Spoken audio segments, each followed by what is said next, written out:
Bonsoir, bonsoir, bonsoir. Alors, aujourd'hui, je vais vous présenter un autre indicateur. En fait, à la base, je voulais vous présenter aussi celui-là, mais il est nul. Il est nul. Du coup, je sais pas si je vous le présente ou pas. Bon, allez, je vais vous le présenter quand même. Mais il est nul. Mais en fait, la raison pour laquelle je vais vous le présenter, c'est parce que si je l'ai fait, c'est qu'il y a une raison. Et en fait, vous savez que dans un marché, il y a des hauts de plus en plus hauts et des bas de plus en plus bas. Ça marche. Non, excusez-moi. Enfin, la théorie de dos, c'est haut de plus en plus haut, bas de plus en plus haut, et pour une tendance haussière, et inversement pour une tendance baissière. Et moi, je me suis dit, mais attends, je suis super intelligent. Quand il y aura un shosh, pas un boss, un shosh, c'est un change of character, je vais, dans une tendance haussière, ça devient un shosh, tendance baissière. Alors, en gros, cac. Attends, je vais me mettre en comme ça. Choup.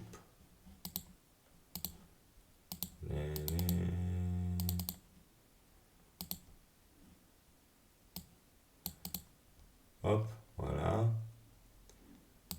Et là, quand il y a ça, hop. So easy. Et là, je short là, tu vois.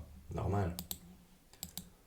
Et du coup, euh, je peux me dire aussi, waouh, mais regarde, c'est une tendance, une ligne de tendance qui a été cassée. Alors, au tout début, j'utilisais vachement les lignes de tendance. Autant vous dire que c'est hyper subjectif. Donc, bon, ligne de tendance, tu changes l'unité de temps, ça change, hein. Tu dézoomes ton graphique, ça change aussi, hein. Et puis, juste pour dire un autre truc, les gens qui disent oui, alors prenez une ligne de tendance avec trois touches, il faut que l'inclinaison de la ligne de tendance soit à 46%. T'es bien gentil, mon coco. Mais je vais te montrer un truc. Ah, regarde. Waouh, quelle belle ligne de tendance. À 27 degrés, c'est exceptionnel. Ça, c'est très bien. Vous voyez, les amis, ça, c'est très bien. Ah, ah, bah, qu'est-ce qui se passe? Ah, bah, 27 degrés. Mais c'est pas du tout la ligne de tendance, bah non. Elle est là, la ligne de tendance. 42 degrés, mais c'est encore mieux. Attends, je dézoome. Voilà, comme ça, là, je vois mieux, tu vois. Je vois mieux. Ah, mais elle est pas à 42 degrés, du coup. Ah non. Ah non, elle est à 68 degrés. Bon, bref, tous ces, tous ces gens qui disent des conneries, là, ça rend zinzin. Bref. Et du coup, à l'époque, je me suis dit, tiens, je vais utiliser Breakout Structure.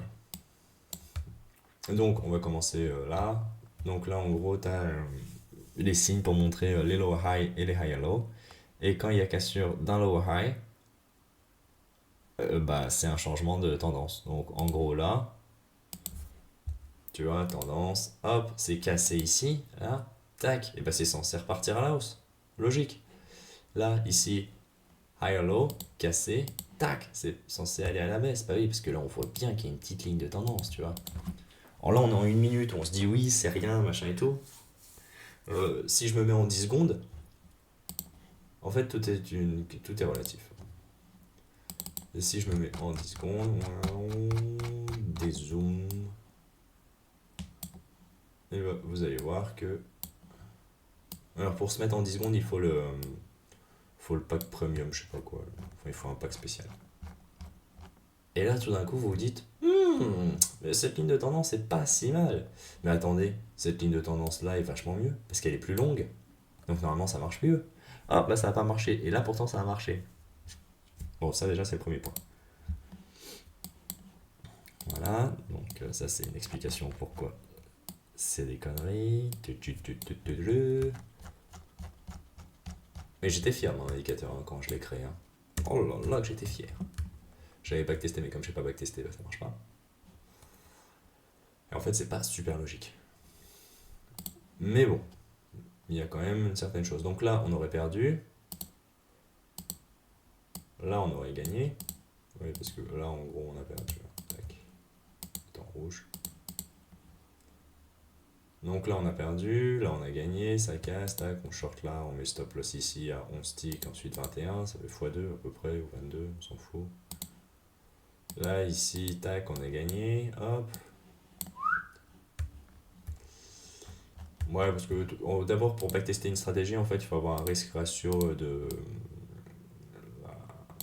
1 pour 1.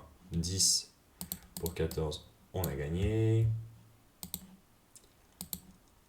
Là, comme ça, tac.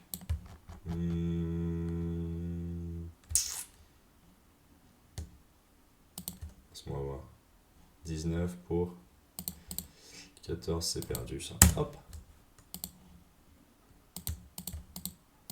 Voilà.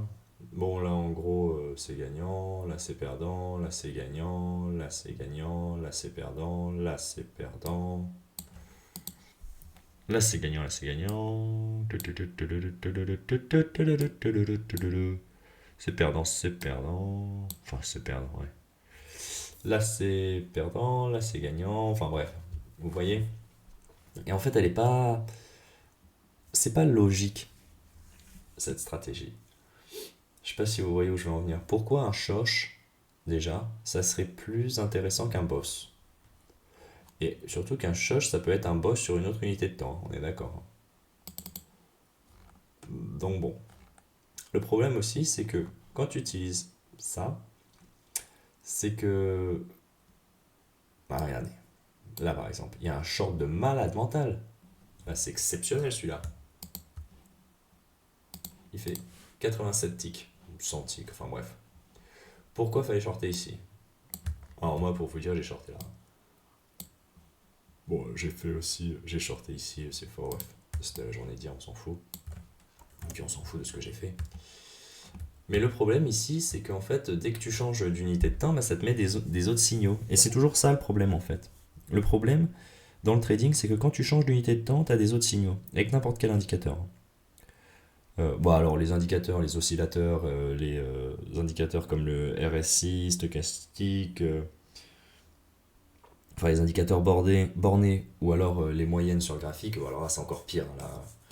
Là, si vous utilisez ça, là, les gars,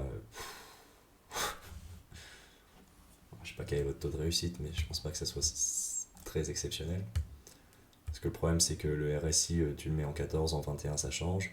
La moyenne mobile, tu la mets en 200 ou en 50, ça change. Pourquoi la moyenne mobile 200 serait plus puissante que la mobile 50? Pourquoi 50 et 200? Pourquoi pas 57 et 204, hein? Je vous le demande. Donc voilà, tout ça pour expliquer que cet indicateur ne marche pas. Et donc beaucoup d'indicateurs avec BOS et Shosh ne marchent pas. Par ailleurs, si, et ça c'est important, si ça marche, c'est qu'il y a une autre raison. Et je vais vous l'expliquer sur le dernier indicateur.